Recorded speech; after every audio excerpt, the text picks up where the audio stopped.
Hi everyone, I'm Rob Quillen here at the Dublin Academy of Education and I am one of the economics teachers here. So during our Academy Bites podcast, we are going to chat through the world of economics, fascinating world that it is, and mainly the project and the exam that's coming in your mocks and in the Leaving Cert in June next year. So where you should be at the minute, where you're going over the next few months and where you should be by the time you get to June as well is extremely important. So what first thing we'll have a look at is economics in itself. So there's 20% for your project, getting into 80% for your exam. So that's probably the first thing that's probably worrying you or that you're working on at the minute is your project. So having corrected probably about 300 of the projects in the last 12 months between students here, students in the grinds, and in the Leaving Cert as well last July, I feel like I'm projected out of it at this stage. But what I can give then is a little bit of guidance as to where you can go with your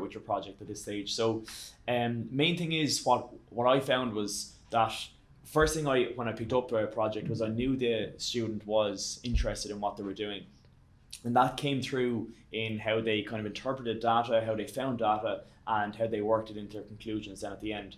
So main thing is your aims are your absolute pivotal points of your whole project. So generally leave it to about 3 aims. So what basically you want to find out. Don't answer your question in your introduction. So make sure you have kind of a broad aim for each of them and make sure you're hitting off each and every one of those as you're going through the research process then into your conclusion. So what I mean by that is make sure that you're not saying that the corporation tax is of vital importance for the Irish economy. What you're saying is, well, how important is Irish corporation tax, or whatever you want to go for there. So the first project is looking at the positives or negatives of COVID. Make sure you're not going for both. You just don't have enough room in the 750 words of the research process. So take the positives. So what you could look at there are corporation tax rates, or the importance for MNCs, as I spoke about there.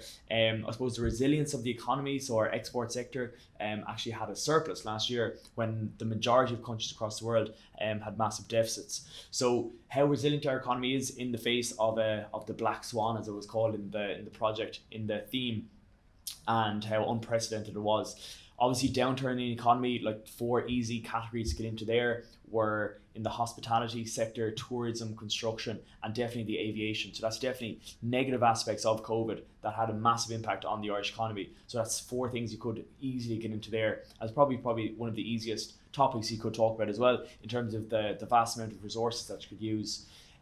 Project number 2 then, that gets into the government intervention, so how they intervened with their subsidies, their grants, their tax reductions and so on, and how that impacted individual behaviour and business decisions. So quite difficult to look at individual behaviour, but what you could look at is like how green we became over the lockdown, during the 3 lockdowns, that we did kind of get more in touch with the greenery and kind of space around Ireland as well, and how the government kind of helped with greenways and with cycle tracks and so on.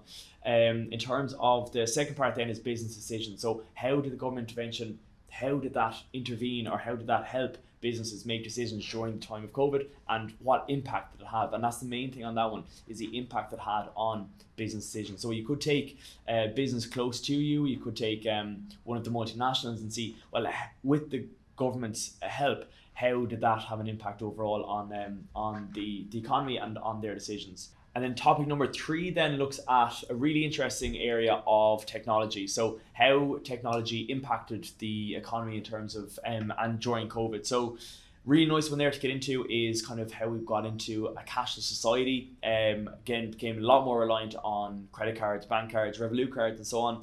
And another thing is technology around education as well, and how that has revolutionized education, not only in secondary schools, but definitely in universities and colleges as well, and how they've adapted to the overall pandemic online. So yeah, that's a 3 massive broad stroke look at the 3 projects. When you're getting into it, make sure that your line of inquiry and your aims are very, very specific, that we're trying to get into a funnel kind of a shape where you know exactly what you're looking for, so it's not too broad. If it's too broad, your research process is going to be an absolute mess. Make sure you're detailing and implementing and analysing each of your 3 aims within your research process, and then move on to your conclusion. Do not bring any new information into the conclusion, otherwise you will lose marks and it just doesn't become relevant. So that's basically where it is. Make sure with your data as well that it's up to date, it is relevant, and you're analysing the data. So don't just lob up something from the CSO website or from the Department of Finance website or where your money goes, and just leave it at that. Make sure you have figure one beneath it and then analyse it. So say, okay, this is exactly this is exactly what's happening in the graph above, and this is the impact it has on society, on individuals, on the government, and so on. So really handy ways to get about that, and that would really help with your exam as well, which will come up during your mocks and for your leaving cert as well. So that's basically that side of it. Just make sure you have as much data as possible. Make sure quantitative and qualitative analysis. Probably just kind of a personal aspect, I would probably stay away from primary research. It sometimes does generally take away from the project, and generally what I found was students were penalised for using a lot of primary research because we were looking for a lot of data, whereas you are the only source of data when you are doing the primary research. So maybe stay away from that and just try and get as much resources built up from online sources and books or whatever you need as well. So yeah, that's basically the project. But again, it's only worth 20%, but it will help massively for your exam. So with the exam, it's split up 20% for your short questions and 60% overall then for your long questions. So short questions, nice kind of choice on that. You have to do 8 questions overall, and you shouldn't have any real problem with that. Make sure, I would generally do all 8. You do have the time. So economics is split up into 2.5 hours. So generally we talk about half an hour per question. So half an hour for the short questions, and then half an hour for each of your long questions then thereafter. So the long questions you have 4 to do, and you have to out of 6 questions. So while I would do all of the long questions as much as possible, I'd always stick to the absolute maximum of 4 for the long questions, because if you're doing more than 4, you probably haven't done something right. So so again, just it gives you back up on the short questions, but to make sure you're accurate as possible on the long questions, make sure you're only sticking to the 4. Now, one thing that students always ask every year is like, can I study macro or micro, and can I ignore one? Maybe up until 2 years ago, you might have gotten away with a H3 or H2 even by studying only one, but definitely not anymore. And the way the paper looks at the minute, it is kind of going towards a macro element of studying economics. So at this stage of 6th year, what I'd be definitely making sure that you know very, very well is your national income, fiscal policy, monetary policy, and kind of the other one then is international trade. There's kind of minor chapters then afterwards. So there's 3 really nice short chapters. They're financial sector, which is probably the more technical of the macro sections, but again, very, very up to date, very relevant to the world around us.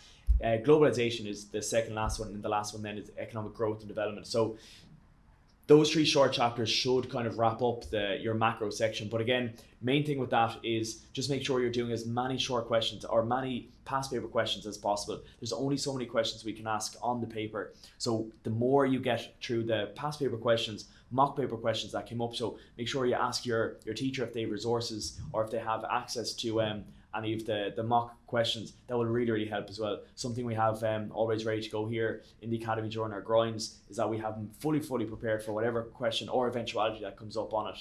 Make sure with the new source of, or the new answer style of the questions as well, is that you will be asked to analyze a lot of data and a lot of graphs. Main thing is when you're analyzing is, what's the trend? So is the trend increasing or decreasing?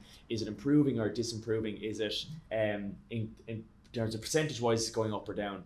That's the first thing you have to analyze. Second thing, then give dates, give years, give possible reasons for the increase or decrease. Make sure you're giving factual then figure explanation of it as well. So like if it increased from say 11,000 euro to 40,000 euro, that you're not just saying it went from 11 to 40, that you are saying in the middle, well, the difference between the 2008 and 2010, that's what you're looking at there, and then giving your percentage change. And when you're giving your percentage change, then just make sure you get the change and put that over to your original value. That gives the percentage change. And as I said, if you haven't done already, just make sure you're giving some form of a backup in terms of why this might have happened. So it might have been due to COVID, it might be due to the Celtic Tiger, the Great Depression, or the recession of 2008. So that's how to analyze or to answer a new form of analysis question on the paper as well.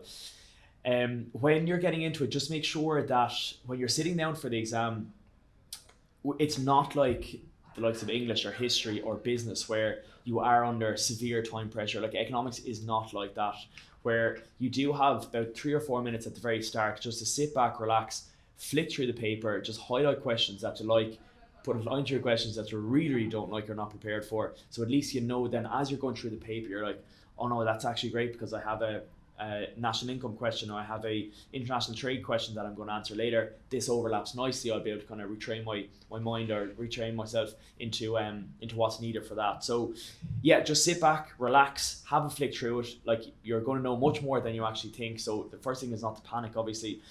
Go through the paper and then you start into it then. I'd go with your stronger questions first just to try and get yourself into it, and then go through ones you're not as certain of afterwards. So just make sure you're sticking yourself to the time limit of about 26-27 minutes on each question. Now the short questions might be bang on up to that 27 minutes, but there might be a really nice, say, long answer question that might just look at in the demand and supply elasticity, which, because it's a lot of calculations and just moving the graphs curves left and right, it shouldn't take you a huge amount of time. So you will make up time throughout the exam, which then gives you more time at the very end to say, actually, I might be able to give another 1 or 2 short answer questions a go. Might be able to kind of have a glance back over some of my long answer questions, see if I can add any points or any facts or figures that I might have missed out on as well. So don't panic when you go in. Just sit back, have a glance at the paper, and bullet through it yourself as well. The in terms of like the structure, what it used to be was you'd have question 1 to 4 was all micro, question 5 to 8 was all macro. It's a complete jumble of what's going on at the minute. So like you could have section A, section B would be a demand and supply market structure question, whereas part C then might be a random globalization or economic growth question. So yeah, you can't rely on your macro versus micro anymore. It really has to be solid across the board. So yeah, so just be prepared for that. Last year the exam focused massively on government intervention, government regulation, which is your government intervention chapter. In your micro section, looked a huge amount at the market failure, which is the last section in your micro, and it had a good in-depth look at the globalization. So again, if you're kind of studying at this around this stage, just make sure don't kind of go full in on those chapters. Like I can't see those being asked in much detail again. Like the chief examiner will have to kind of go around to other areas of the paper that weren't asked massively last year. In terms of the massive chapters, so the biggest chapters in the book, generally you'd be looking at your market structures, national income, and your international trade. Last year with the international trade, huge amount of the middle chunk of that chapter was on competitiveness, where very little was asked on international trade, the deficit and surplus versus balance payments, and the very end then when you're looking at your exchange rates and your trade organization. So make sure you have a look at that. In terms of national income, a few questions there we haven't seen in a while. So shadow economy, circular flow of income, aggregate demand, aggregate supply, and getting into next year then what we're probably looking at is kind of GDP, GNDP, and GMP, because GNI was asked last year. So just make sure out of those, that's where you get your patterns throughout the year of like, where has this come up and where could it come up again. So yeah, so that's basically it. Just make sure you're reading and as much as you can. Now, when I mean reading, all you're doing really is just kind of short, sharp articles on whatever, the Irish Times, if there's economist podcast, or if there's an economist magazine floating around, just pick it up, have a flick through it, and it does increase your fluency in economics, and it will really help when you sit the exam. Because what you'll find in last year's exam and the mock or the sample leaving cert that came out in 2020 was that it was very topical, very up to date, a lot of current affairs in it, where you had to apply your knowledge of economics to what was going on in the world around you. So definitely keep reading. Listen to any podcasts on Spotify. Economics Explained is a very good podcast. Dave McWilliams kind of throws out a nice podcast as well. That's kind of an Irish sense as well. And yeah, so just make sure you're tipping through those, and it will really help. So yeah, that's about it. Overall, the don't know if there's anything else I can add to that, but so I hope you found this helpful, and very, very best luck, not only with economics in Leaving Cert, but economics in the future. Very, very bright future ahead with economics well backed up behind you. So all the best, and I hope to see you around the academy at some stage.